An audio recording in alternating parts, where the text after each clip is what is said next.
Hello, everyone. Haha. Welcome to Men's Soul Chat. Wow, number 2. Hey, Clinton.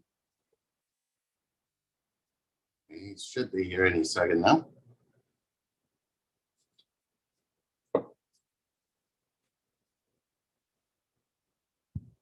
Howdy.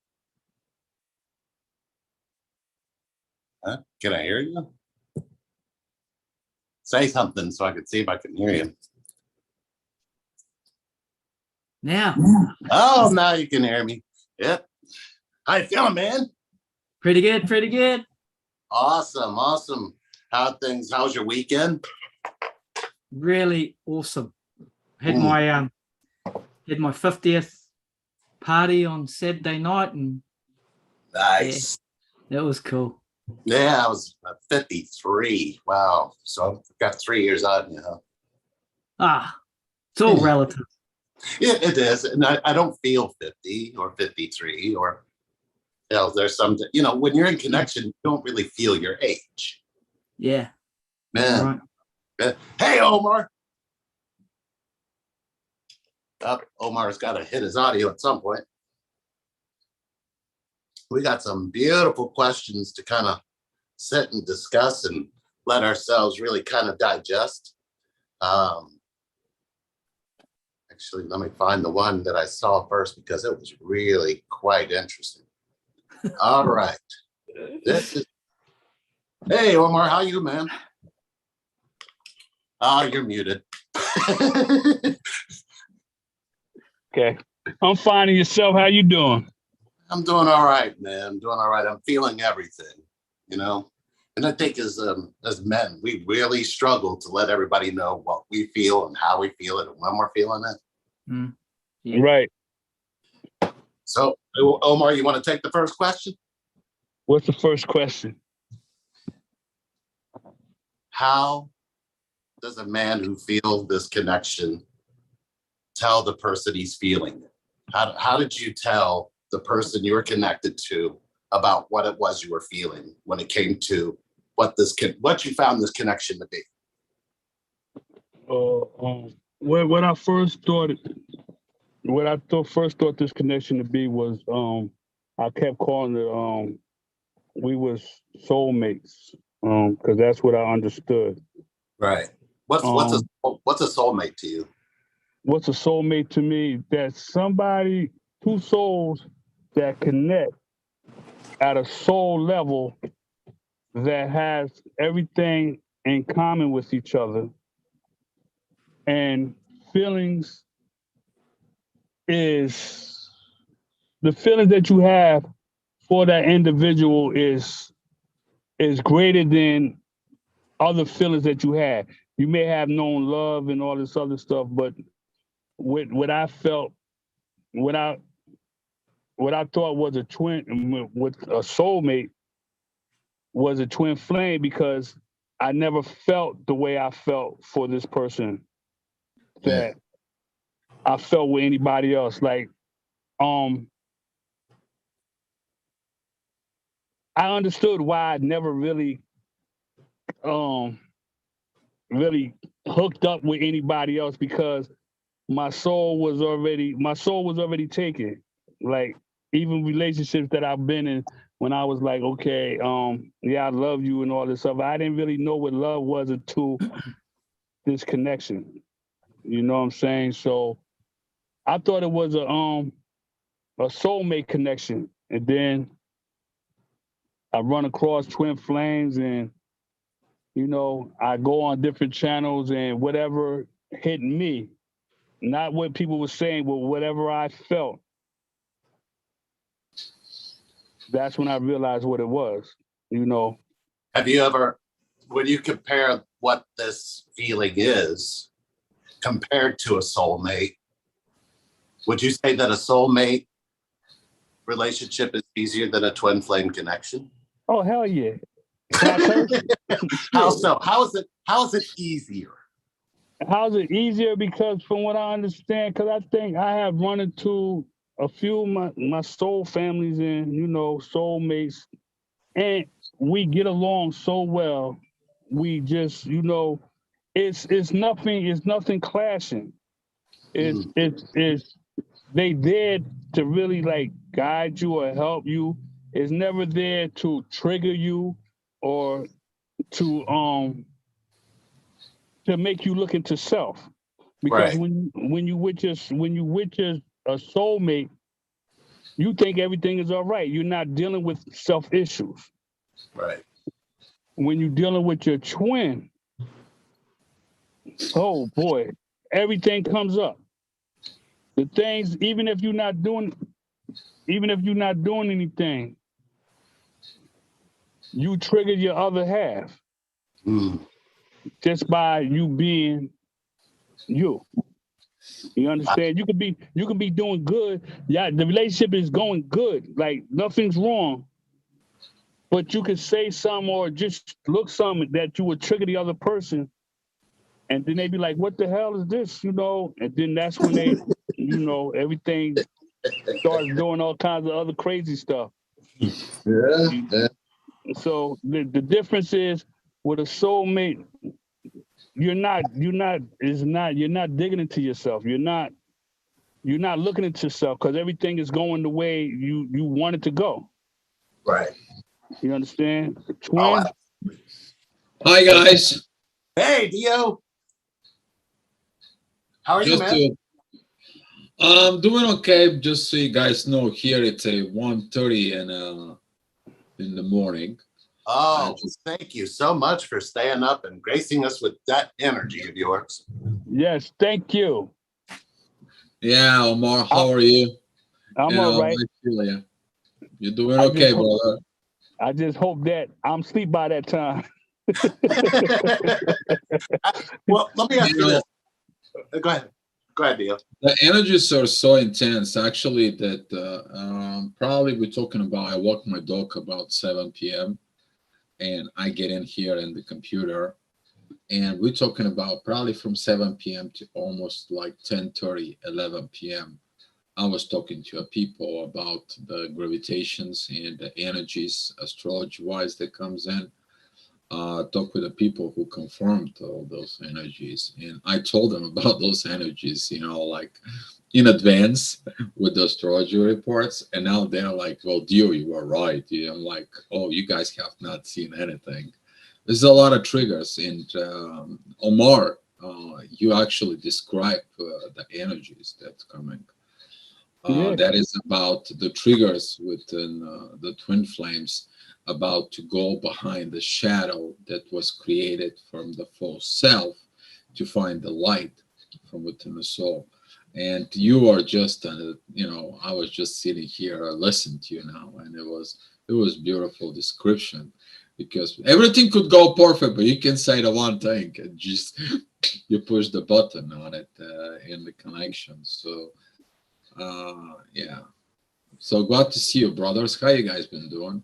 Absolutely, You, man. Lee. Wonderful to have How you. you holding it with Sherry? I posted in my channel to pray for you guys. Thank you. Thank Hopefully, to everything is gonna be. We send a good positive energy towards Sherry. you. And I know. She's got a CAT scan on Thursday to Okay. determine whether or not she needs a pancreas transplant or not. So yeah, any energy you can send. And it's not uncommon for the pancreas to kick the bucket when you have a liver transplant because, of course, it's receiving something completely different than it has for its entire lifespan. So Yeah. hopefully it cleans it out and it's just aggravated and it's finding a way to heal itself. But we'll see. Yeah, I'll do all this. Thank you. Thank you. All right. So we've got a few questions we got to get through. So Okay. we'll have Clinton do the next question and Dio, you'll do the question after that. So Clinton, Yes. are you ready for this question? No. All right.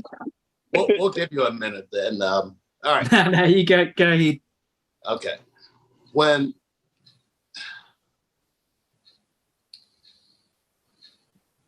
when you have this connection, when you realized you had this connection, was it easier to stay in the connection, or did you find it easier to run away from the connection? As a man, what made you want to run away from the connection? It was easier to run away, and we actually discussed this on the last time we spoke. It was that fear of being vulnerable, releasing all that shit that I hold on to.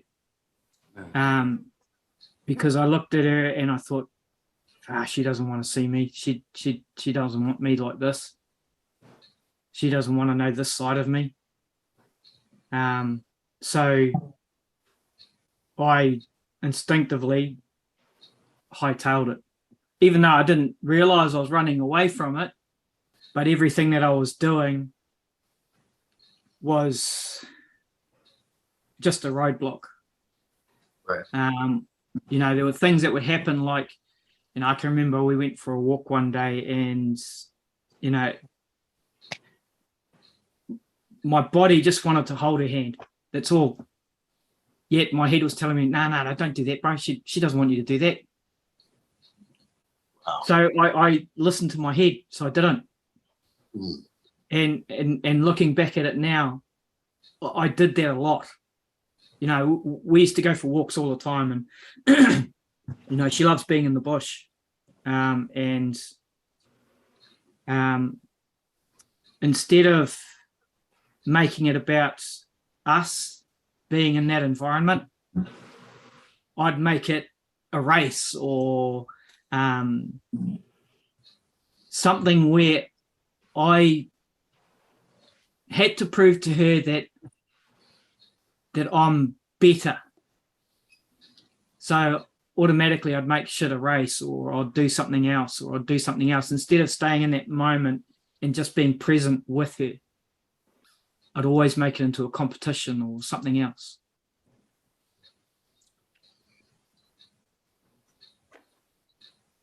Craig, sorry.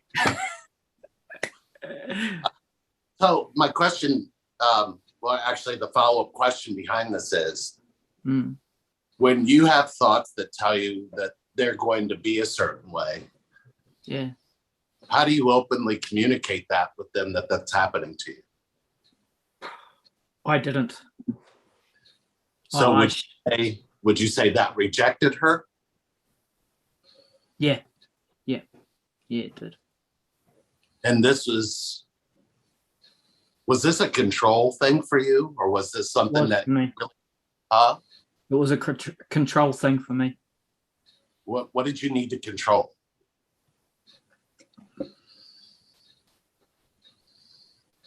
I believed I had to control my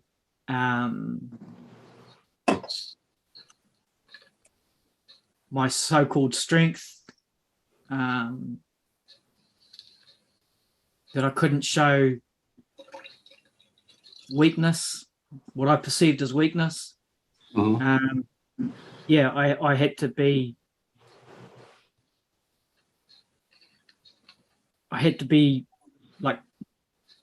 be the army guy again.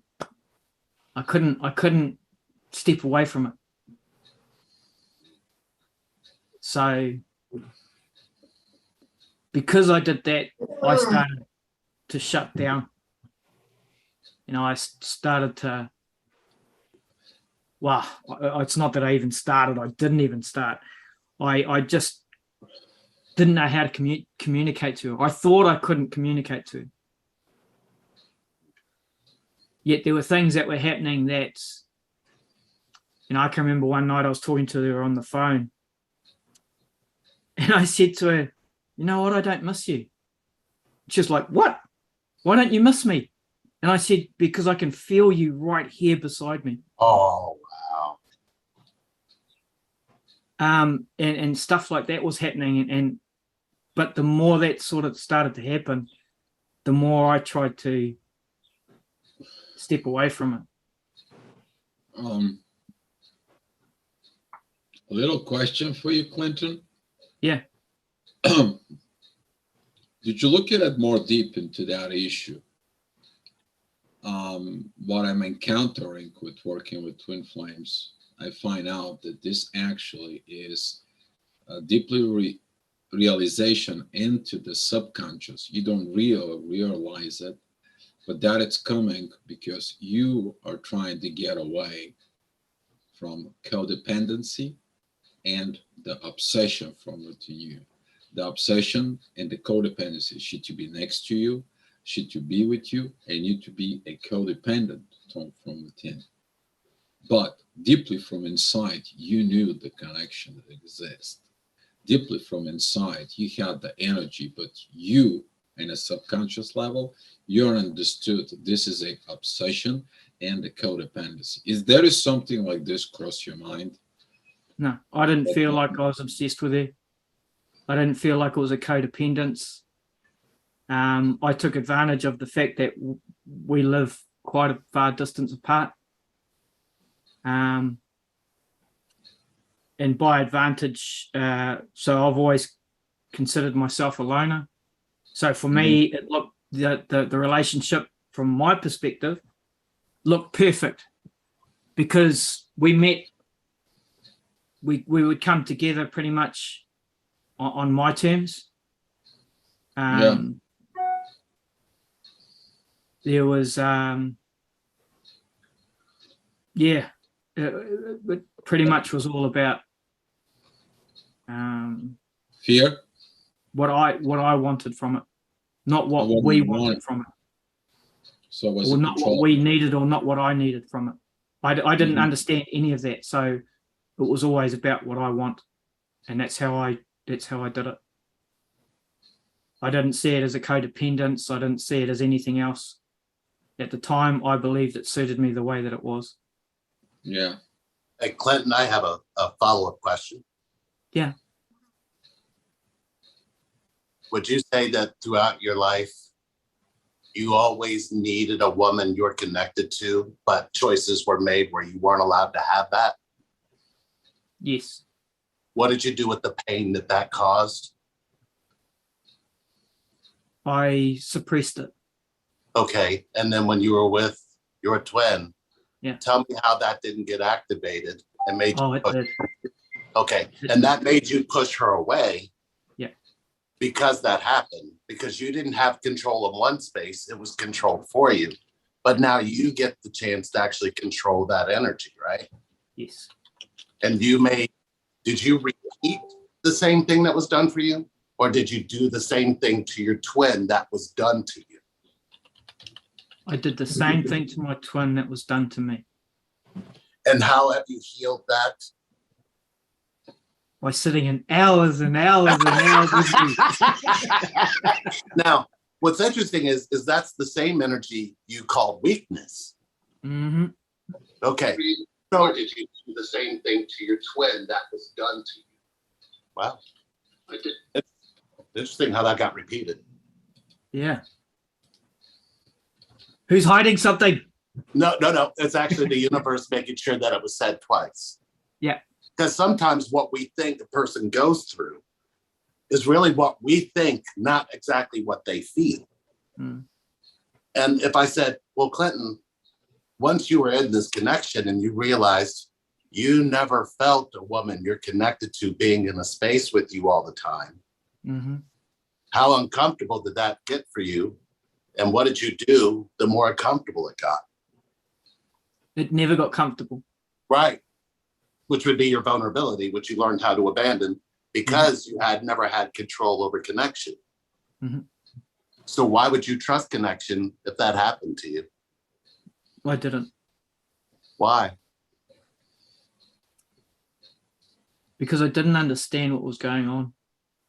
Do you think you I- needed? I- Do you think Sorry? you needed? Do you think you needed understanding, or do you think you needed connection? I needed connection. But at the time, because I couldn't get it through this, Right. I ran away from it. And the running away from it gave you understanding, but didn't give you connection. Mm-hmm. And that was the control factor, wasn't it? Yeah, well, for me, it didn't even really give me understanding. Yeah. I was like, okay. Because like she rang me one day and said, oh, look, I love you with all my heart, but I can't be with you. And I asked, well, why? She said, I don't know, but I can't be with you right now. And what did And you say? I was like, wow. The funny thing is, though, when she said it, it was like, yes, she's right. Wow. Whoa. Hold on. What did you say? She's right. Yeah. So I got And left. do we always need to be right when somebody can't connect to us? We believe we do. Hmm. And when did you stop understanding that? I don't think I have. Right. So why would you ever trust connection? Yeah. Now, what's interesting is this same very wound is not just a masculine wound, it's a feminine wound too, right? Yeah. Because if I said, well, Clinton, when she said, I don't know why I can't be with you, why didn't you say, well, would you ever feel like I'm worth fighting for? Or were you just considered that weakness? I never thought that. I thought, yeah, no, she's right. But and there was a part of you that also said, please don't leave me. Please don't disconnect. Yeah. And then you would feel like that would be desperation instead of connection. So it's almost like you're forced out of your needs and your wants. Yeah. To make it look like you're going to be okay without it. What part of that is connection? Yeah. Not very much of it. That's a good breath, right?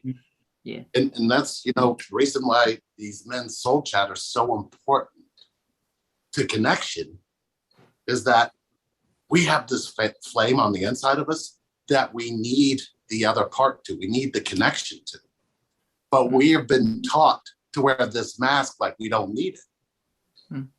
Well, all that means is we know how to abandon vulnerability, not just in the other person, but in ourselves.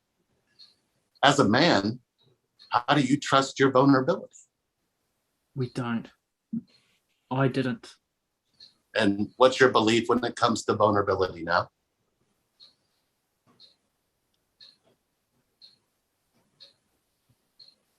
It's freeing. Can you don't- have Sorry. connection without vulnerability? No. Do you know how stubborn people are? Oh, yes. We're not stubborn. We refuse to surrender to our vulnerability, not just with women, but to other men, right? Yep. Meanwhile, the entire planet says, you're not going to heal until you're vulnerable. Yep. You're not going to have connection till you're vulnerable. But we're so in the need of being right and understanding why we have to be right, that we refuse to surrender to connection. We can't even surrender to being right about not needing connection. Now, as a man, I know that was one of the biggest things that Sherry kept pointing out to me. She's like, never mind. And I'd go, why are you saying never mind? She goes, because you need to be right. And I was like, ow. I didn't like the way that made me feel. But then the more I looked inside of connection, was she pointing out my truth?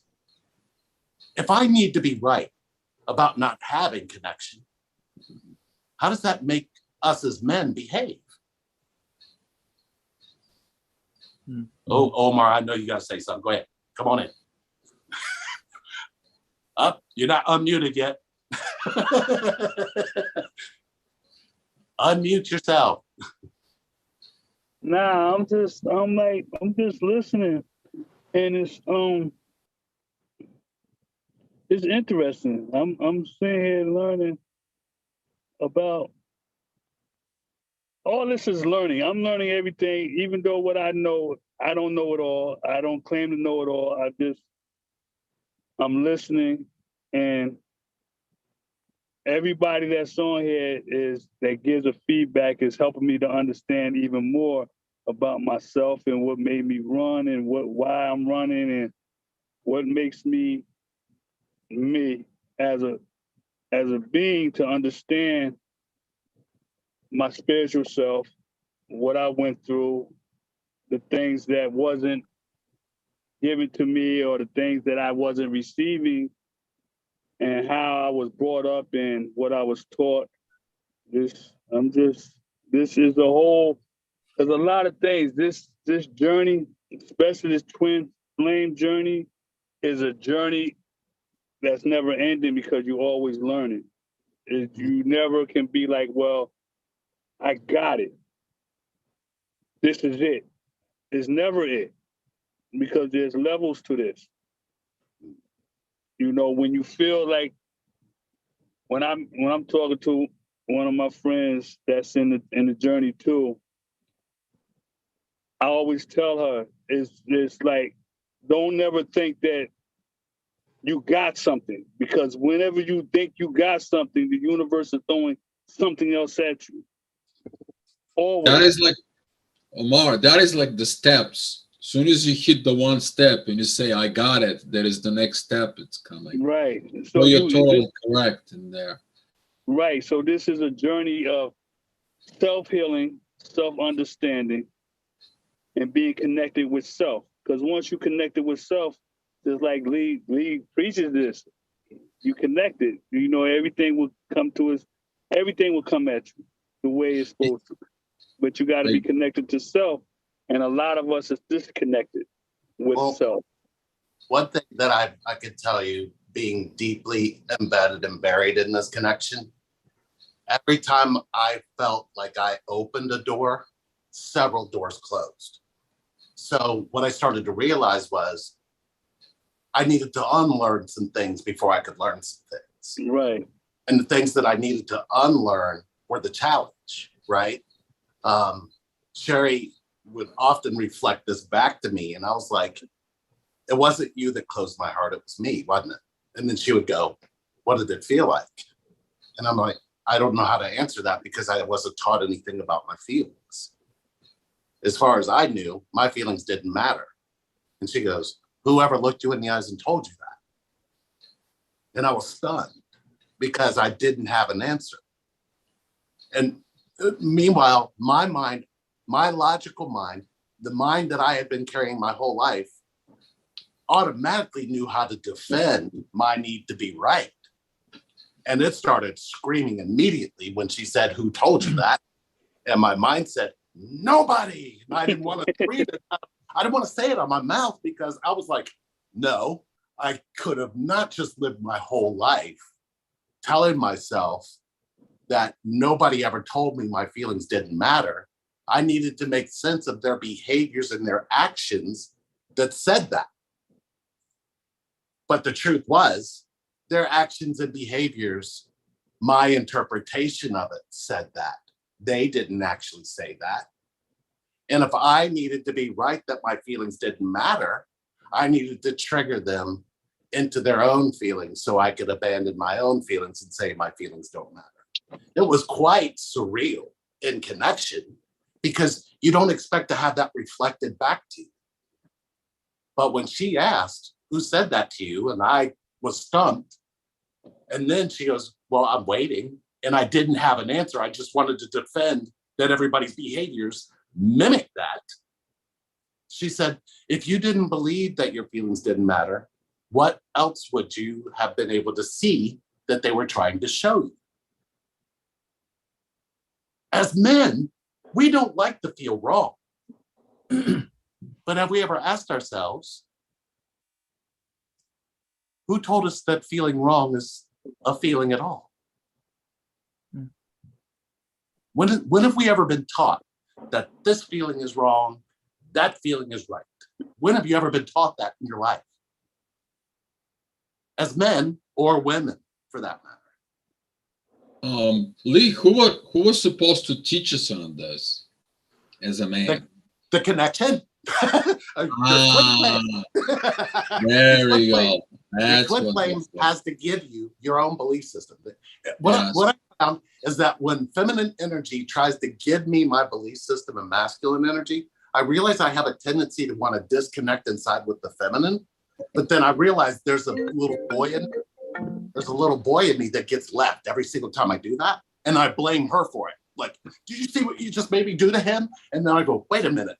You didn't even know I did that just now. You know what I mean? It's like you have this wake up moment in connection where when they literally want to come and love on you, and you have to ask yourself, did they ask me how I receive love? And then, wait a minute, have I ever asked myself if I know how to receive love from somebody I'm connected to? Because when did any of us learn how to receive love from somebody we're connected to? If I said, hey, Omar, Clinton, Dia, when did you ever receive the love that you really needed in your life? How many of us could really answer the question and the truth and the date, time, and who it was and how we received it? How many of us actually can recall that? And what happens is the connection comes along and it triggers that we've never had it. Never. And that's the funny thing. The one thing that masculine and feminine have as a joint or has a way to connect is that we all know how to use the word never against ourselves. And we don't meet each other in that space. It'll never happen. Oh, sorry. But you can feel it, right? Mm. Why don't you meet your twin and never? Have you ever tried that? You know, me and Sherry do that. We actually openly can communicate with each other what our nevers are. If you've not tried this, reach out to your twin and go, I never expect to be with you in my lifetime. Say it. And what do you never, right? And they'll say, I never expected you to even reach out to me to begin with. You'll be surprised at how many nevers you can throw at each other before you realize that, are we connected to never? And how do we change that to forever? I mean, isn't your love worth that? Hmm.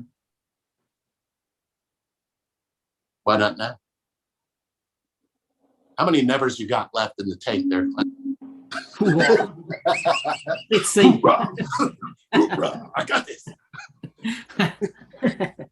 Your nevers could end the conflict in the Ukraine if you let it.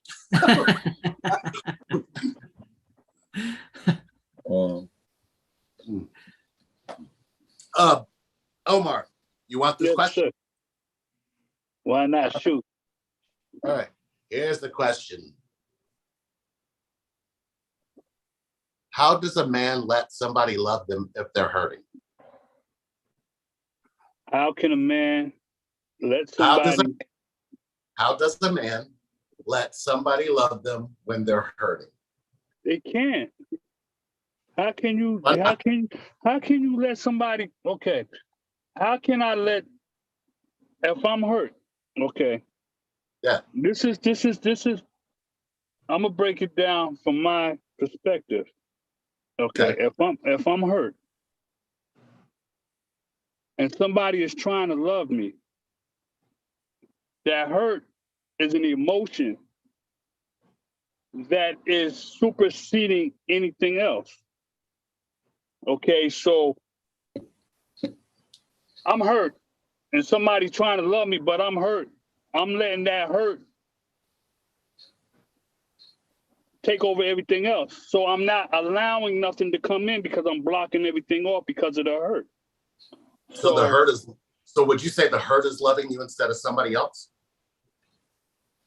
The hurt is because if I'm hurt and somebody's trying to love me, listen, if I'm hurt and somebody's trying to love me and I'm not loving myself, how can I allow that person to love me because I'm not loving myself? I'm not connected to myself because I'm hurt. What is I'm hurt about? I didn't dig deep enough. So basically, I'm hurt. That's right there. Okay, example. I'm with a girl.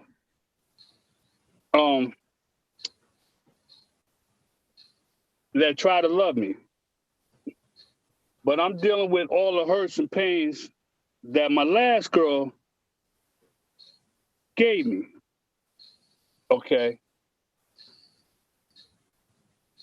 Egotistically, my mind is like, damn, she just like that other one.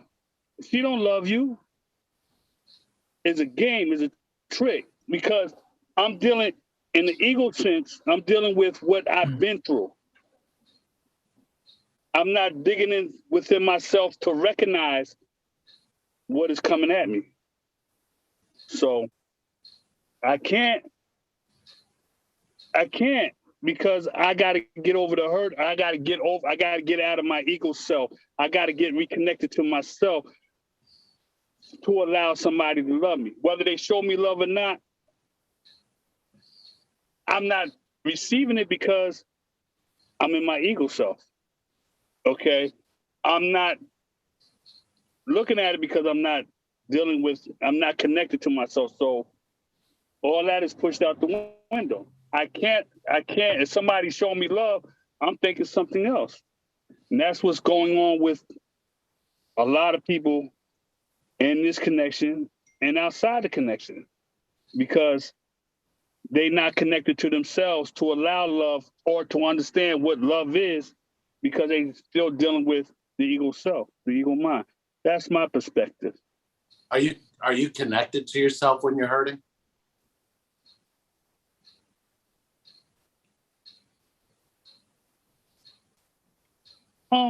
Right now, it's like, yeah, you is connected to yourself. However, you're not. Okay. You caught Me yourself. now. Okay, me now, right now. Yeah. If I'm hurt right now, I feel it. I acknowledge it. I dig into what it is, and I let it go. What is it that's hurting me? Okay. This is now. Before,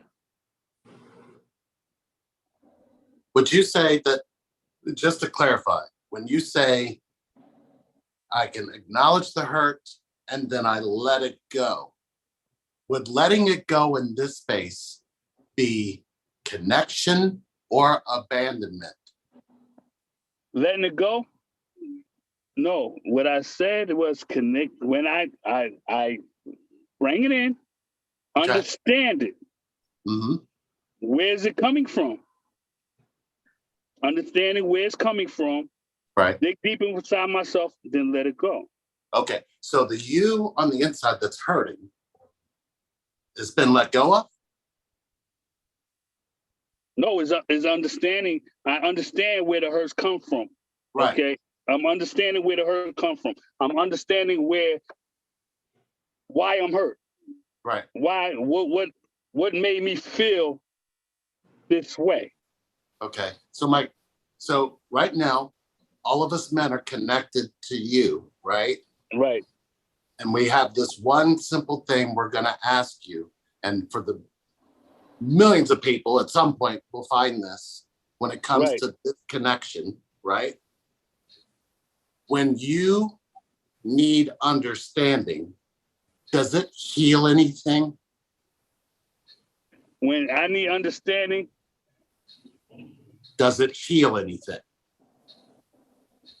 no, Okay, right there. no.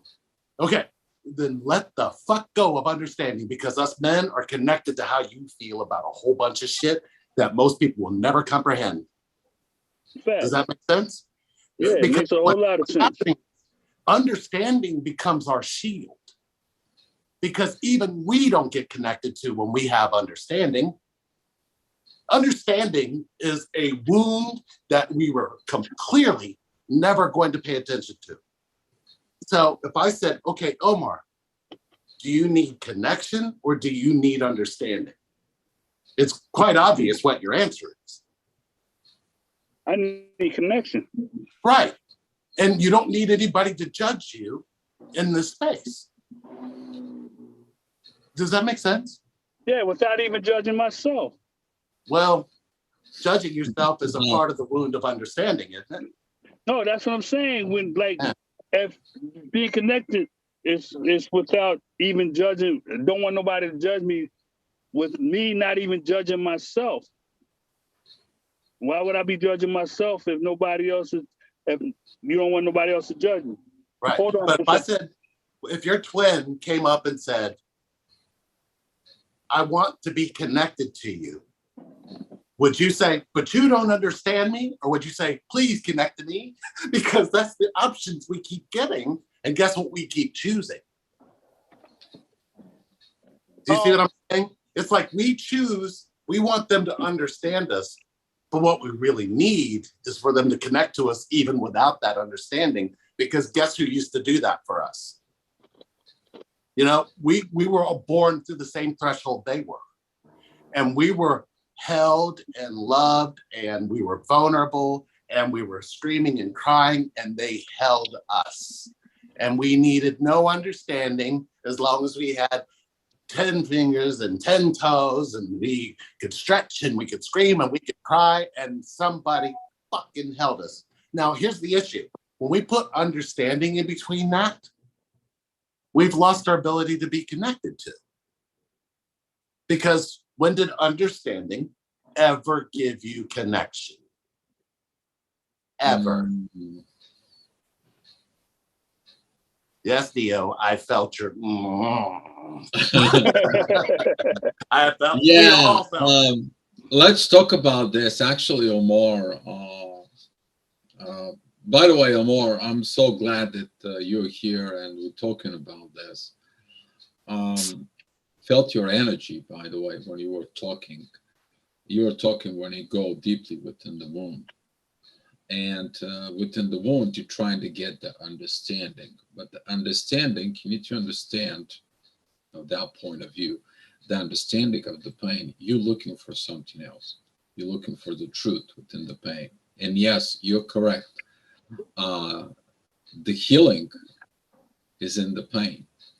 And when you go dive deep within the pain, a lot of the people, when they're looking with their ego about the pain, they seek judgment. You're judging yourself or you're judging others. And that judgment, it's harsh sometimes. Specifically when it comes to a self-judgment. How could I have been that stupid? How could I have did that mistake? How could I have been so angry? You know, when you send a nasty gram specifically, we're talking about. For when you're hurt, you know, you want to hurt back. That it's the ego. The mind from itself seeks for the understanding because the mind wants to process all the inputs and outputs of the information that goes inside of you. But actually, when you look at it in even the higher perspective from the soul and the spirit from within, you want to be illuminated. Illuminated about the pain so you can heal from within.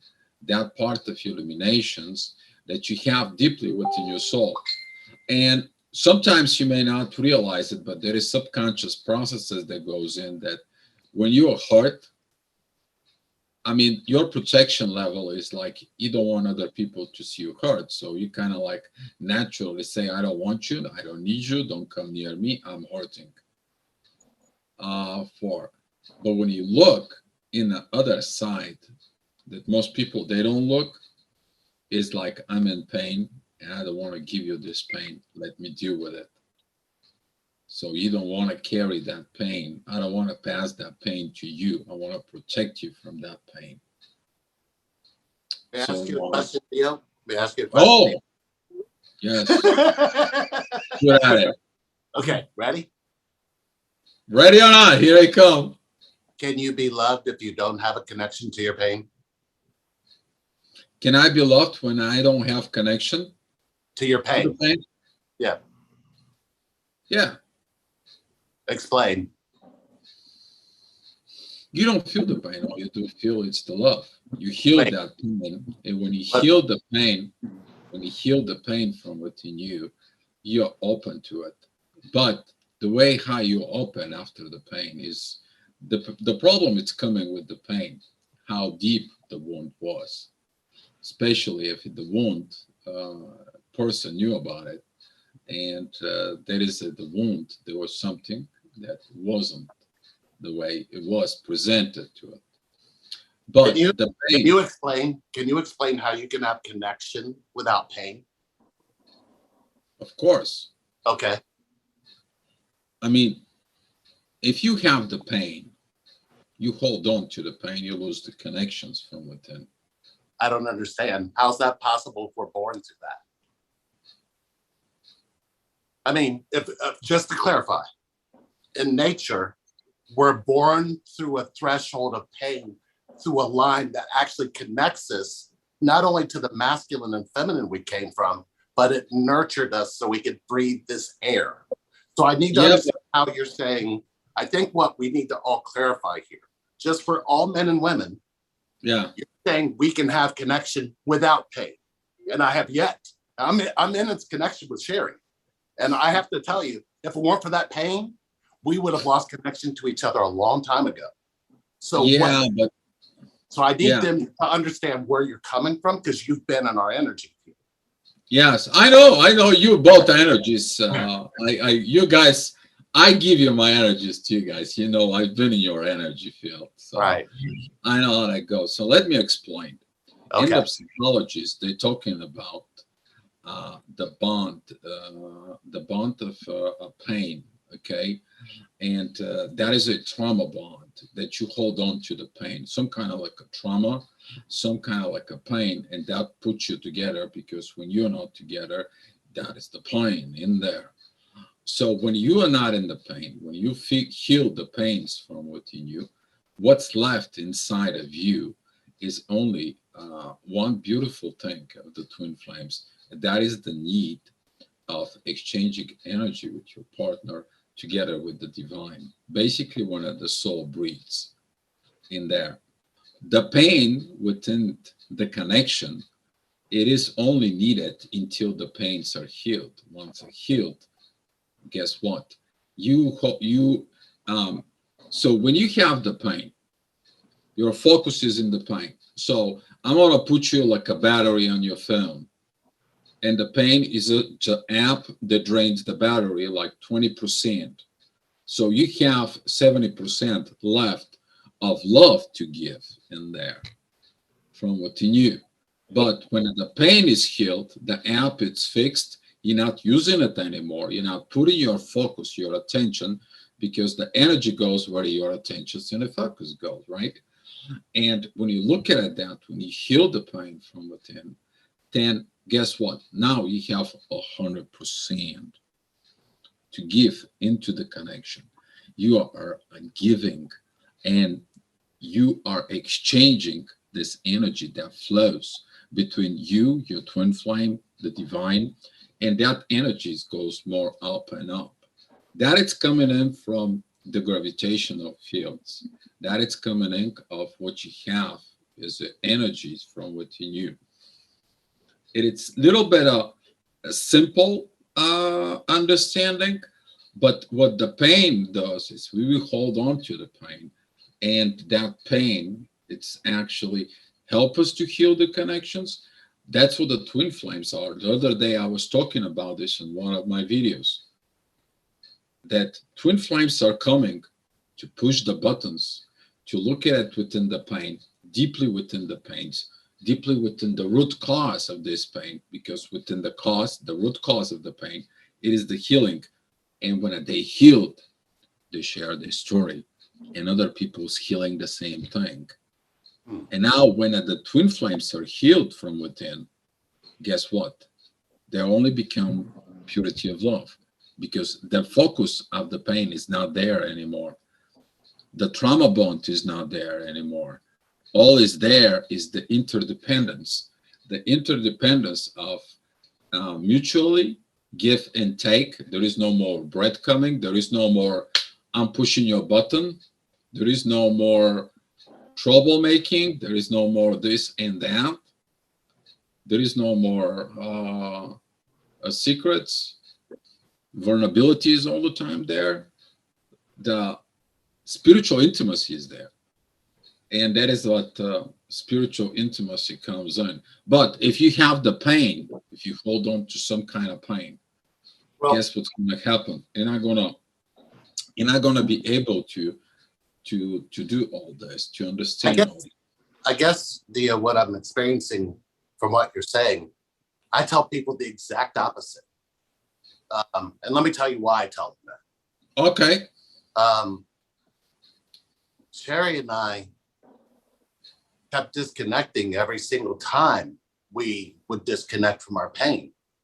And we couldn't quite figure it out until we realized that there's something that you're telling yourself when you're connected to your pain, that number one, pain is required for healing.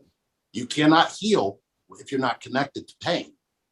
Pain actually gives you a whole bunch of energy that if you really go into it, you can heal. Okay. Now, you never, ever really truly separate yourself from that, because that same pain sparks your heartbeat right now. Okay.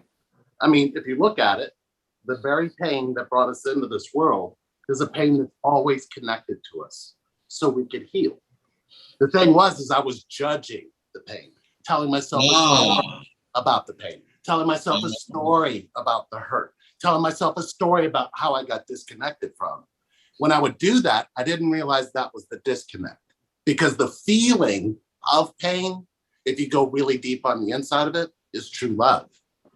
So I needed to be able to sit in that pain so I could have the truth in my connection to Sherry. Yeah. I guess what ended up happening was we kept rebirthing that. And every time we disconnected from the pain, we kept causing the separation. And I went, why does that how come it seems like every time we disconnect from each other, we go through a whole bunch of shit we don't need to go through? And she looked at me and she said, have you ever just tried letting me see your pain? Have you ever just tried letting me see your hurt? And I looked at her and said, no, why would I do that? And she said, maybe you'd stop doing that because you don't expect to be connected to. That would be the myth. The myth would be that if you don't let somebody love you when you're in pain and when you're hurting, how can you have connection without that?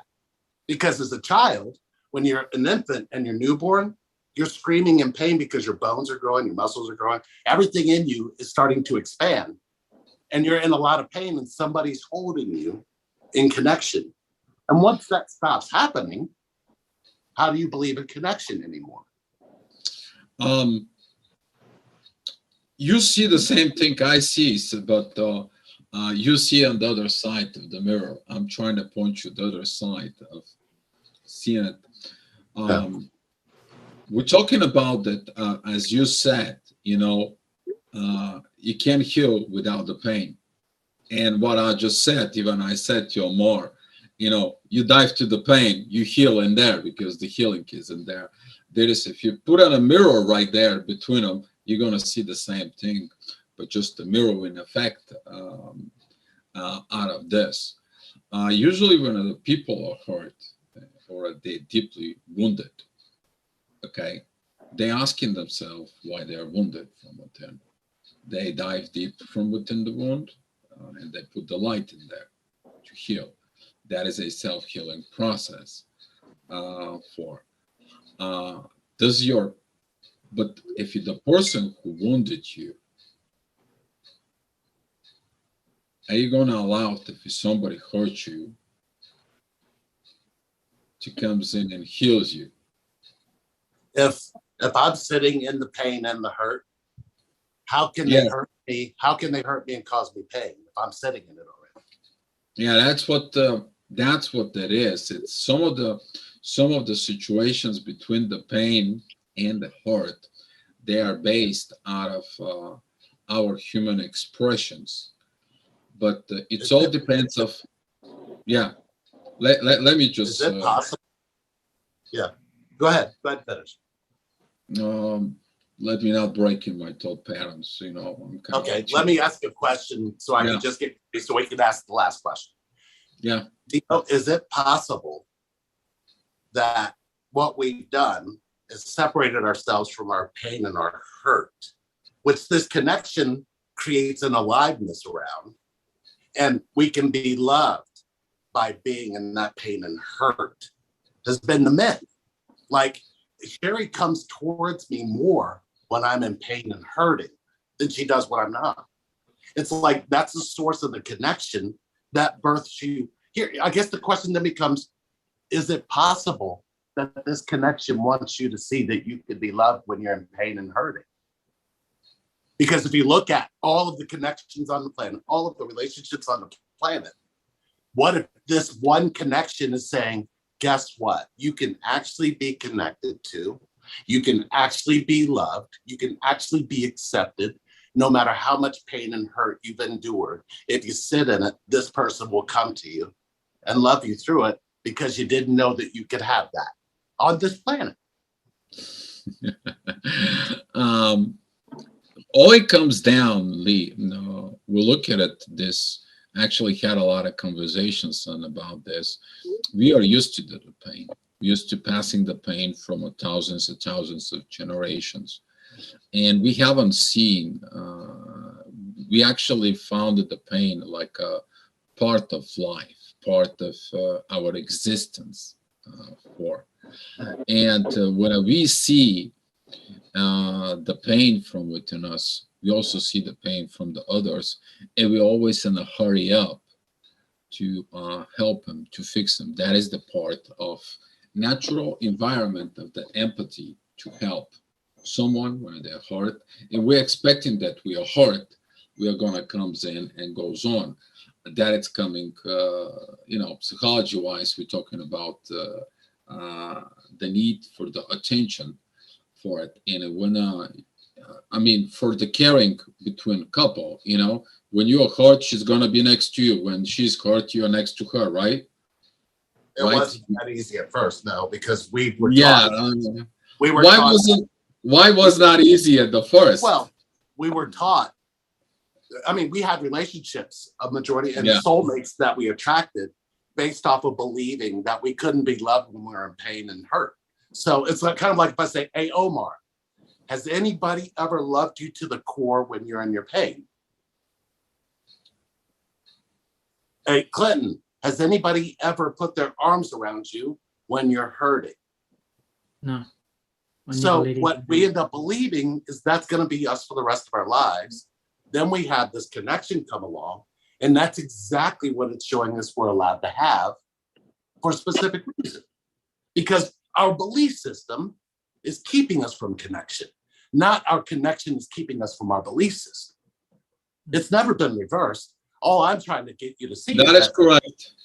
Maybe what we need to pay attention to is when it comes to pain, is our belief system keeping us from connection, or is connection keeping us from our belief system when it comes to pain? Because if you watch all the videos I did throughout everything that Sherry's been through, I always started with, I'm connected to my pain.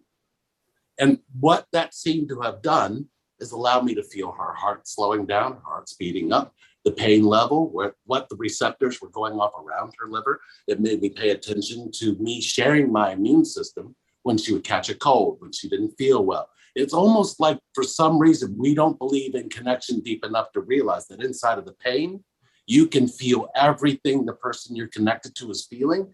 And we need to stop asking why and start asking how. Because the how you can feel that will enable us to have this connection more fruitful across a planet that needs us to have it. Yeah. Lee, can you try, instead of connecting to Sherry, instead of connecting through the plane? I can't connect Sherry without my pain. I guess that's what I'm saying. I cannot have this connection with her. I would not be in union with her if I didn't have a connection to the me inside of my pain and said, you can be loved, you can be connected to. Because the me inside of my pain that can have both is the one that I'm always telling a story to. That's the one that my identities were created for. My ego powers itself. Trying to get you one level up, buddy. Trying to get you one level up. Getting you the next step. What do you mean? If you take off the pain, for example, like as an energy, and converting that energy that you're looking at through the pain connection, converted that into love, and go inside of her with that ultimate love from within you. You share that love, healing love, you're gonna heal this vibrations inside of her, fix everything that you feel like, her heart beating, slowing down, or the livers and so on. Just give it a try. Well, wait a minute. Before you say that, did you Yeah. wake up with your twin this morning in the same bed with you? No. Then maybe you should take my advice. Yeah. Because what I'm trying to get you to see is what you keep trying to tell me I'm wrong about, but I wake up next to her in the bed with her. So hold on a minute. No. What I'm trying to get you to see is that we are trying to bring to the masses what connection is. I'm not trying to take that away from them. So No. That's why we have talks. Yeah. So what I'm saying is then we're trying to be right about something, but I'm not trying to be right about anything. I'm not trying to be right about sitting in my pain. I'm just telling you what got me connection was I gave up the need to be right. And that was probably the most painful experience of my life, because I kind of lived trying to be right all the time, and it kept me from ever receiving love. So Yeah, I get that. Maybe what I can point to is that Yeah. this connection that Sherry and I went through and all of the shit that we've been through, the one thing that always brought us back together is when we each individually chose ourselves in our own pain and then brought them together.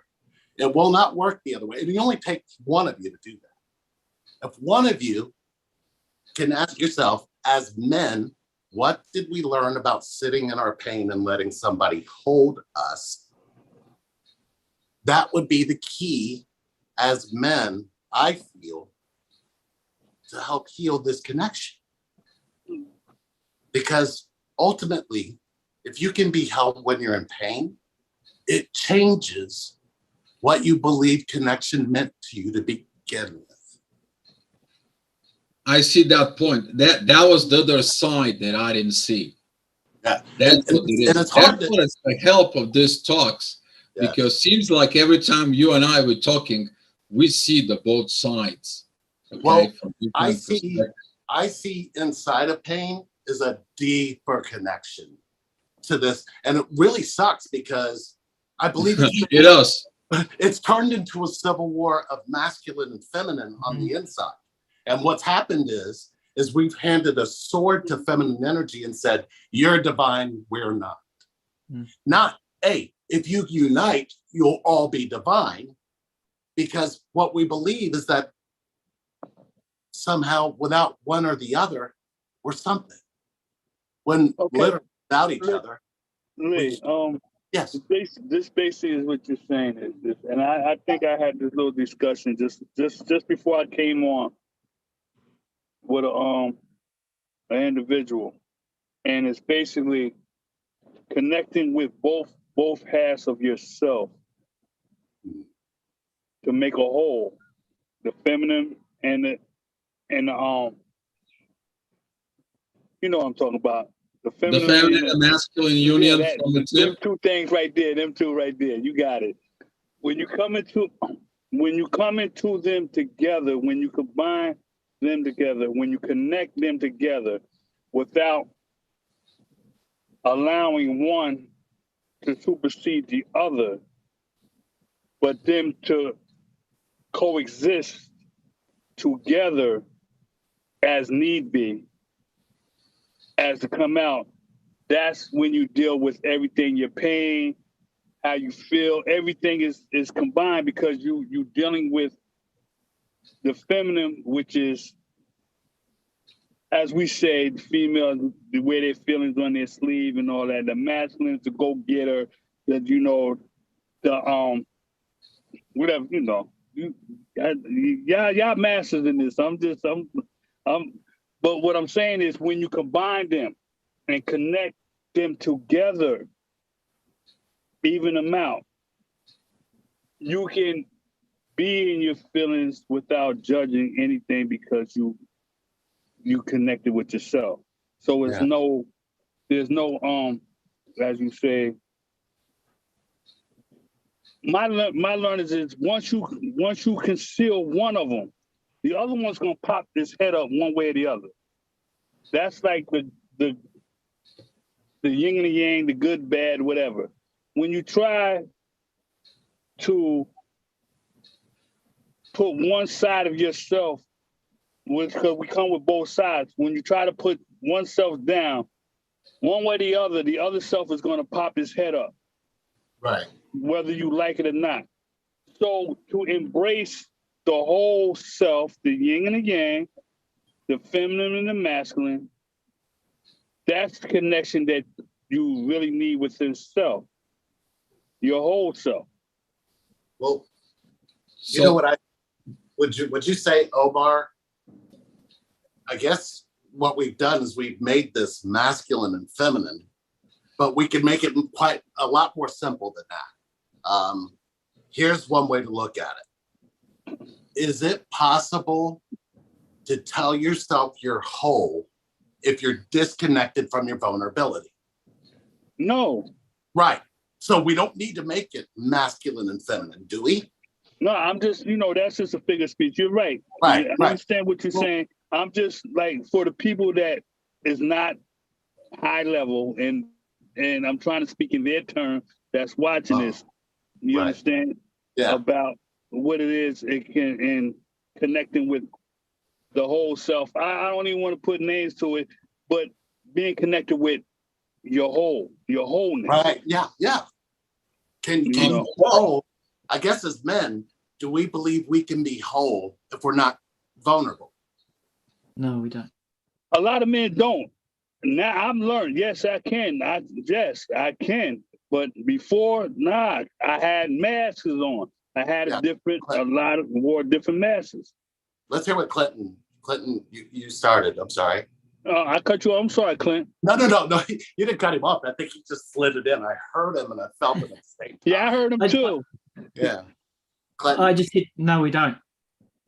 what do you mean? We don't.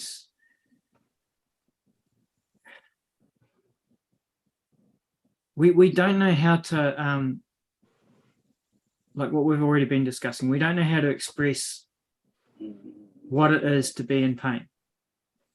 We always look at, okay, I'm hurt, but I can deal with this. Right. I can suss it out. I don't need to tell anybody what's going on with me. I'll sort it out myself. Mm-hmm. And all we're doing is just adding to the pile. Ouch. And it just keeps going on and on and on until it gets to that point where We shut each other off. We shut ourselves off from everybody else. Yeah. you go into a depression. That is it coming from the man going into the man's cave and abandon the woman when he hasn't catch his prey. He cannot bring food at home. It feels no good. We believe, Yes. Dio, we believe that's a role, but if you look at the king and queen of the jungle, the lion and lioness, the lioness does the hunting and brings the food. Yes. So what we've done, Yes. we tried to say we're the stronger species when that is so far from the truth. Because I have yet, my woman, my twin downstairs would go out and kill and bring home food and cook it up and look at me and go, I didn't get us enough food. I'm going to go beat myself up now. Literally, the woman I have downstairs would do that. But she doesn't make it a man or a woman thing. She makes it a part of connection thing. Oh yeah, I was talking about referring to Clinton, what Clinton said about it. Usually, that's what it's the inheriting information that has been passed from generations to generations within the masculine. Why did the masculine is now vulnerable? Masculine doesn't know how to be vulnerable, how to share how he feels, to open it up the soul, to be in 100%. It says, listen, I did this, and this. When I was over there, or, you know what, I went to the bathroom, I helped myself, and so on. The man doesn't say this, usually, if he's not vulnerable. Well, vulnerability frees up the man, but also free up the connection in there. Have you experienced a lot of masculine energy in a feminine body, Theo? Yes. Yeah. And that is a bad effect because of when a feminine has a lot of masculine energy within her body, she actually did replace it, that feminine energy that has to have in her, with masculine energy to go there, to fight for it, to do for it, and so on and so on. Have you, And usually that masculine energy, when it sees a masculine person, the masculine energy goes and fights for it. But the masculine energy says like, hey, using a masculine energy, where is your feminine? well, That is the push of the button.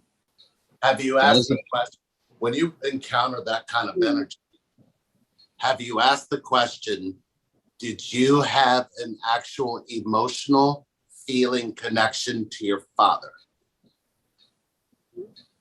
Because what we're seeing in connection is that is completely absent and devoid, and literally says you don't need that connection in a physical form. Yeah. That's usually is, but there is a cases that actually is not the father. Well, The whole thing it is most of the wounded feminine who has a lot of masculine energies there, they're actually trying to prove themselves that they are worthy to their mother. That is a very large encounter in there, because the mother was never satisfied of the daughter, and now the daughter is trying to prove to the mother that it's always she has to be the good, but which is all this yeah, I'm a good at school, or I'm a good with this, and I'm a good with that, and so on and so on. But actually that is developing the masculine energies with them. There is no this mother-daughter bond where to develop the feminine. So it's not only the connections to the father, actually. Lately, from the people I work with, I actually encounter, this is more common, is wounded feminine that develop a masculine energies because the mother won't accept it how the daughter is, because the mother was wounded. would you say that they're going to be attracted to a wounded feminine that will support that disconnect more than they would, more than they would a masculine who would say, how did your mother support your connection to your father? Because what we're seeing is there are people being drawn to people based on the fact that they're not going to ask that. That is all comes in, you can draw a person, depends of how you're looking at, what are you looking at as a draw a person in your life. You can look at it in two different ways. So basically you can look at it of your human-based needs, that all that information and all these behaviors are kicked in and they're processed within the mind. Or if you take a look at it from the soul perspective, your dream prince, your dream princess, what are you feeding within your mind? But what happens is within our minds, we are developing some kind of picture for a person, perfect male or female, but deeply within the soul, we know what we are looking for. So the soul actually goes in and talks into your mind, and you're attracting different energies specifically within this. And that's what it is, the most common problem. It is like the confusions are coming in what your soul wanted in the connection, and what is your... If your soul consciousness and your thinking and belief system is unconscious, what does the soul even give a shit about that? The soul doesn't. Right. But it's all about, it is, what are you feeding within you? If you feed your soul, if you're feeding your mind is like a processor and computer.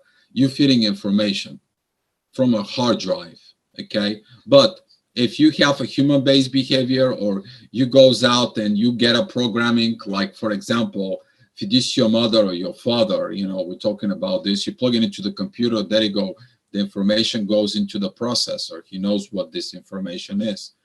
So we take a look at it in this these situations. We see the conflict within the Yeah. push of the buttons that comes in to clear out what was. For example, the way you said, we see a man's with a lot of feminine energy, and they are wounded in the masculine energies from it.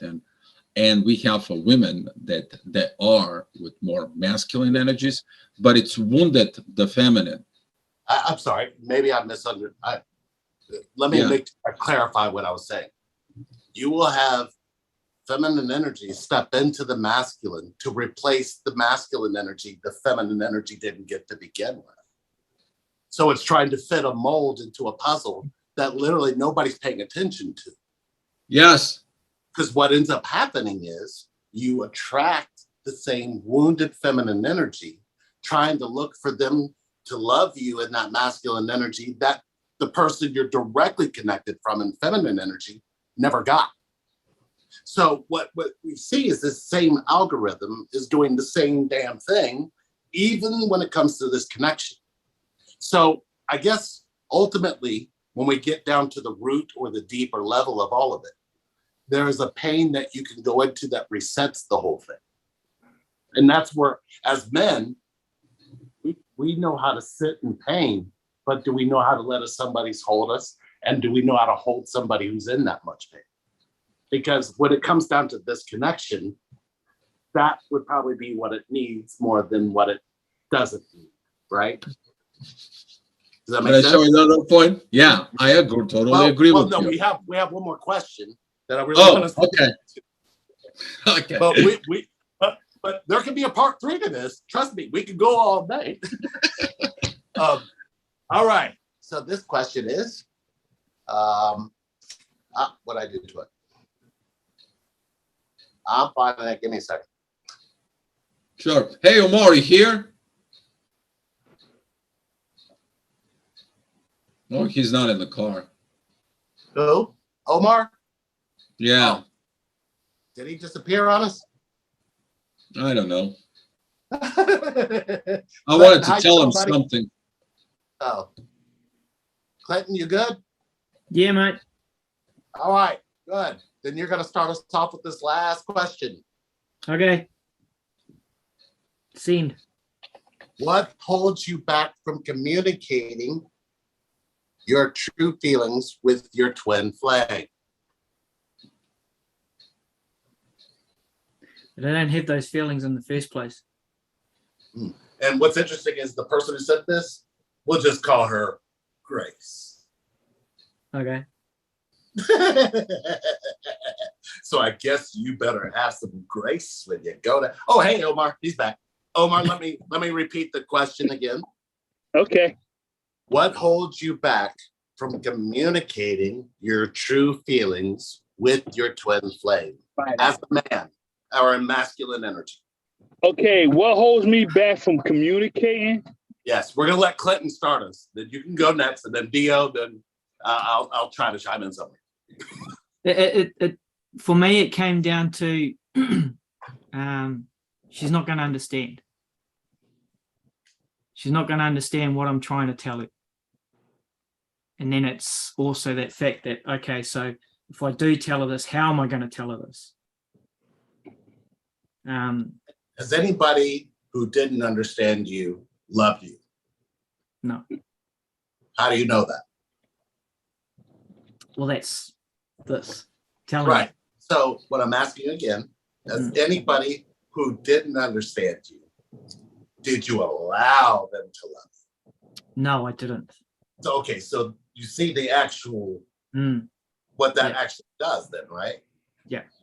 So is it really about letting them understand you, or is this really about letting them connect to how you feel? It's really about letting them connect to how I feel. Okay. But that's as a man, that's where the signals start getting crossed over, and you're not concerned about what's going on in here. It always comes back to what you're thinking. I let my mind control everything. Would you say that their thinking and your thinking combined connects you or What the fuck is going on? Oh, excuse me. It disconnects. I'm sorry. Omar, unmute yourself. That was good. But I'm sorry, Clinton. Sorry. No, it was the right on time. It was the right on time because he actually, yeah. Clinton, I'm sorry. I'll say it again.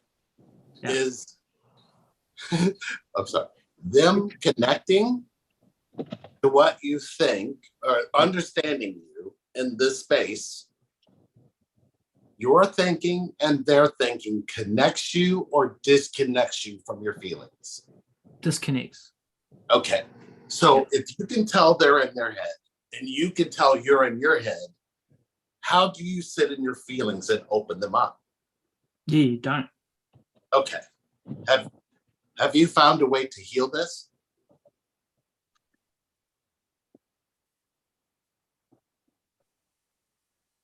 It's about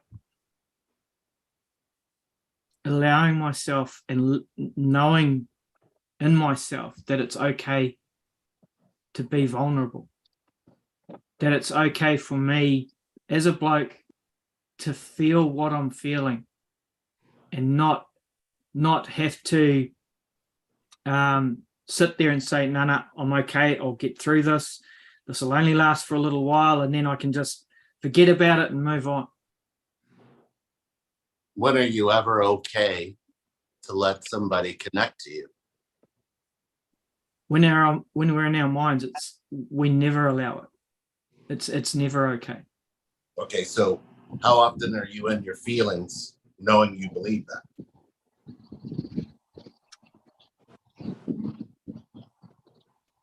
Now that I'm learning to understand the difference between my pain and what my emotions are telling me, I'm understanding it more. So, like, you know, I am now distinguishing between when I'm sad and what's causing it. But the thing is, I don't abandon it. Right. I make it a part of me. Because at the end of the day, it is me. It's not anything else. It's making it a part of that whole. Yeah, making it a part of the whole. It's no longer an individual feeling. Yeah. I now make it a part of my overall pain. So And- my last question for how you answer that, Clinton, would be, does an awakened masculine or feminine need judgment? No. Is that how you'll know that you're going deeper into your awakening when you no longer have that? Yes. And that's one thing I'm finding now. I no longer look at myself and go, oh, you fucking idiot. Oh, That was a masculine the way. difference. That's the difference that There I'm we finding go. in myself. I'm no longer telling myself that I'm weak, that I'm useless, that I'm stupid, that I can't do this because of this reason. I can't do that because of this reason. I don't need to do that anymore. I'm finding that all that judgment that I had of myself and of others is no longer there. You know, I'd be judging someone on something that, you know, I'd be judging someone on something that was a part of my old belief system. right.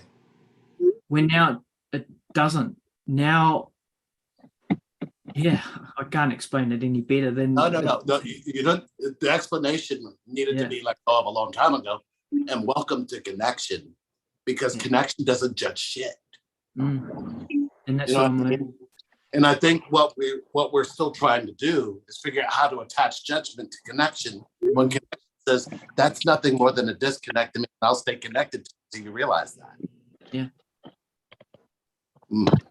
So Omar, how do you want to answer the question? I'll read it again. What holds you back from communicating your true feelings with your twin flame? Hey, Carlos. Hey, guys. Nothing. Me personally, this is my journey, and this is what I learned. I've learned to communicate. Okay, let me put it like this. Let me back up. I communicated, but I don't know if my communication was the right communication for the situation. Okay, let me just back that up, because I always been upfront. I always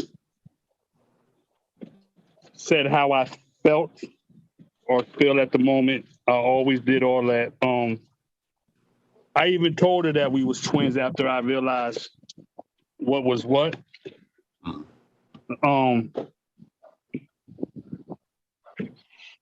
Was I honest with myself? No. Because basically I was basically running myself, running from being connected.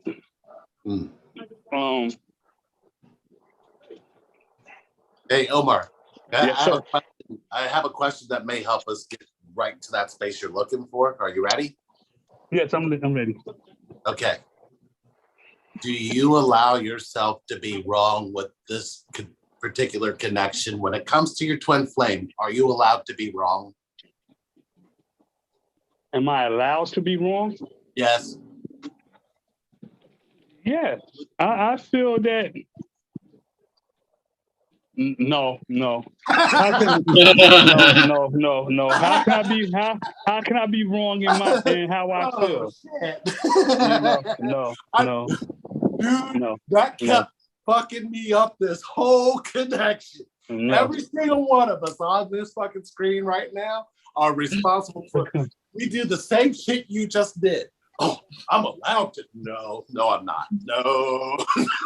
Because when it comes down to this connection, we've been so on point with being right up until this point.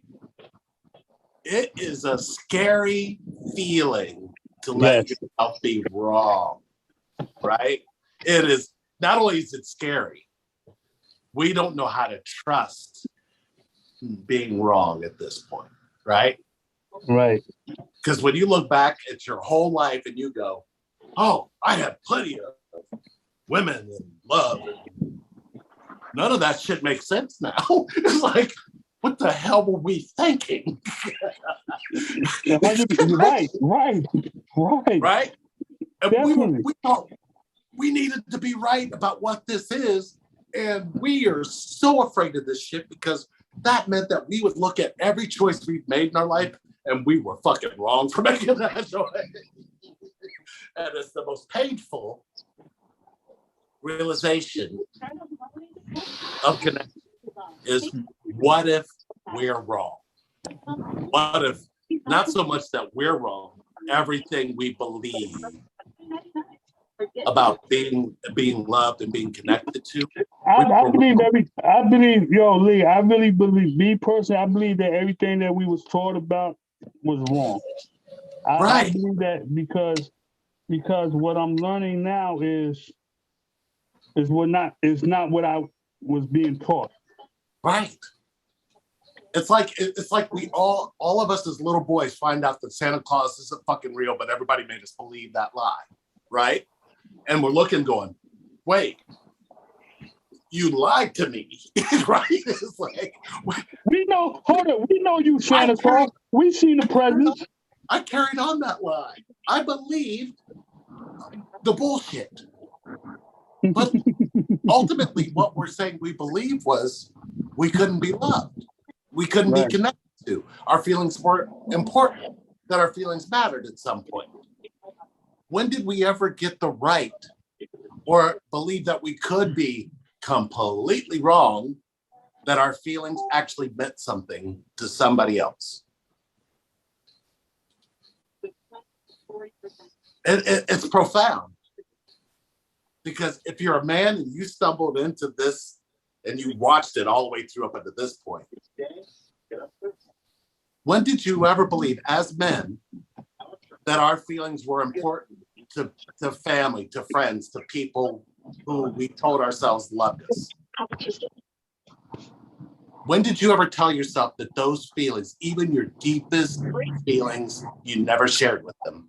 When did you tell yourself that those feelings actually matter? We never do. And never, we gotta stop using that word, but never. Never is connecting us.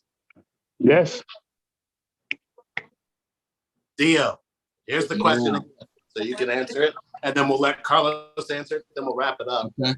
The question is, what holds you back from communicating your truthful feelings with your twin flame? A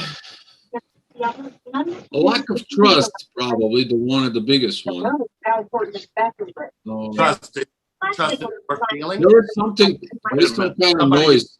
Let me see you, Bruce. I don't know who it is, but Oh, Omar. Okay, go ahead.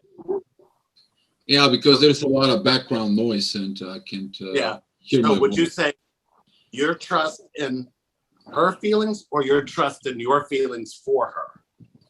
No, it's the trust with once the trust was broken. See, when the trust was okay, I was so vulnerable. I even told her things that, God, I didn't tell anybody. Okay, I open up to things that I was vulnerable. I was ready for it. So I was communicating. It was communicating. Everything was okay. But once there was a things that we mentioned go back into the wounded feminine that has a masculine energy. The masculine, what it does, keep secrets, right? The masculine is not vulnerable. And when you were in the connections and all of a sudden you thought that person was vulnerable, but it wasn't, things came out on the surface. Now you don't want to communicate. Now you don't want to talk because you lost trust in there.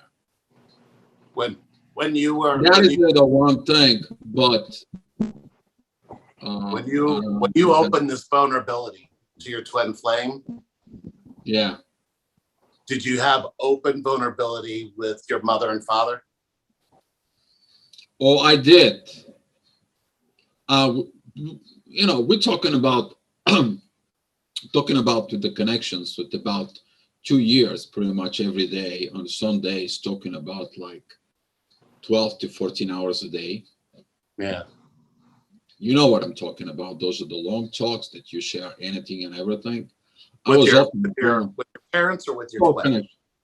No, about everything, including parents, including childhood, traumas, and so on, to the point that he came in to understand within the connections where you are. See, Okay. if you're masculine within the connection, you are the friend, you are the brother, you are the father, you are the husband, you are the king, you are the wizard, you are the wise man. All those masculine abilities. And she is that caring girl. She's that friend, your girlfriend. This is your presenting of a mother, presenting of this wise queen, and so on and so on. And we're talking about that. What prevents the communications and the connections for it? It is about lack of trust, that you may be not going to be understood. You're not maybe going to be understand. And prevention from the communications is going to be some of the wounds that needs to be healed on the both sides. But once the wounds are healed and understand, the communications back up. So the question they're asking you specifically is, what holds you back from communicating What holds me back is your true feelings for your twin? What holds me back? Mm-hmm. Probably is going to hold me with really not probably. Let's take the probably. That is the lack of ability that I believe is true feelings on the other side. So you need to be right about that. No, it's not about to be right. Okay, so you let your true feelings be known, and were you right? Yes, but at some point I feel like even if I said my feelings, they don't really matter. What was that? It's like they don't really matter. Okay. That's what it is. I lost the trust. I lost the disbelief. I lost the part in me that believes in the connection. That's what it's preventing me to go back and talk to it. To me, that gain of belief has to be regained and understood why I lost it. Those deep wounds that we talk about to be healed from within. Yeah. And most of the time, that is the part of the separations within the twin flames that comes in the illumination process of this. Okay, so they got your answer, they got Omar's answer, they got Clinton's answer. I don't know what happened to Carlos, but I'm gonna I think you have to go. I'm gonna give my answer. The question is, what holds you back from communicating your true feelings with your twin flame? We woke up this morning and I looked at her and I said, just in case I didn't tell you today, you know I need you. And she looked at me in my eyes and she said, I know, and I'm glad you make sure that you tell me, because I'm tired of guessing what it is you actually need or feeling like you don't need me at all. I guess if you look at the differences between what all three of us are saying, I can actually look her in the eyes and let the tears well up and let the feelings come out and actually tell her what I actually need. And she has something to connect, regardless of all of the bullshit that everybody else could be saying. She doesn't really give a shit about that. What she needs to know from me in connection is exactly what I need or what I want, because she can't guess. And if she does, she starts making herself miserable. And I've realized when I would stand back and let her do that, she didn't feel connected to me. So I realized just looking at her and going, you know what? I know that if you look at your entire life and everybody that's in your life and everybody that you have as your family, your friends, everybody, there's nobody specifically walking up to you and looking in her eyes and saying, I need you. I used to believe that a man doesn't need to tell a woman that, but let me tell you something. In masculine energy or my feminine energy, I wasn't telling the one person I know that I have a direct connection to what I need. What was I asking them to show up for? And what was I expecting them to show up for if they didn't know what I truly felt? So if you look at the three different things that you guys said and what I'm adding to that, there is a space there. There's a space where you could walk up to them and go, you know what? I either haven't told you I need you, or I didn't tell myself that I was going to let myself need you. But I have a connection to you. And nothing more. If you don't want to have this connection with me, let's be friends. Because there's something in this space that I want to heal, and I can't do it without communication to you. I mean, as men, masculine energy, feminine energy, and whole, your feelings and what you truly need is a part of this connection. Actually, it's a greater part of it. And I was afraid. I was afraid to do more of these because it was funny. At first, I started to feel bad because we weren't inviting feminine to it. But I started to realize something very significant in it that I was getting, that you guys helped me do last year, that I needed to bring back again.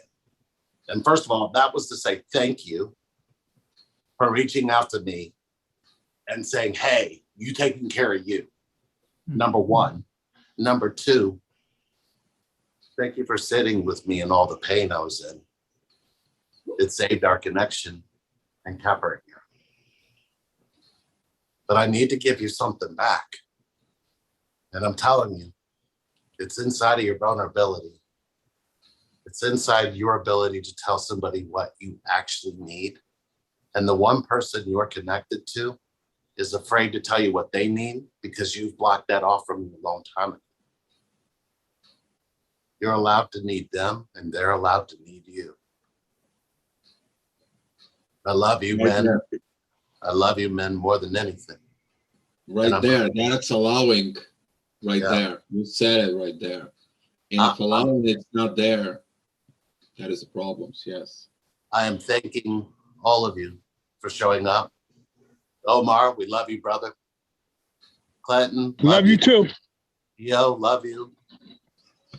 Harry and Love I, you all, brothers. Love you, brothers. All right. Thank you for coming and thank you for guys the want? great. We can do this again next week or the week after. You just let me know, guys. Email. And if you're watching, Well, Next week, man. We need this every week. Every week. We'll Every see week? how that's gonna be because of I'm on the other side of the world that's here at 3 o'clock in the morning. Clinton, Sorry about Clinton, that. I'm standing right there. But I'll be happy for it. Clinton, thank you for all your inputs. Omar, brother, I'm with you. I'm kind of like resonate with you. And one thing I wanted to tell you that when you were talking about the feminine and masculine getting together and all this, you were talking about that you have to unite from within before you unite with somebody else. Yes. Yes. I just Yeah. wanted to give you a kind of like a put it on it, but you were gone, and I was like, where the Omar is? But you were going out of the car. Hey, Clinton, No, I'm right. Yes. you have the support of all of us men to help heal the men that you are residing over, the men that you lead, the men that you have lost. Know that everything you've done and how valuable you are to making sure that they can heal and help heal their families.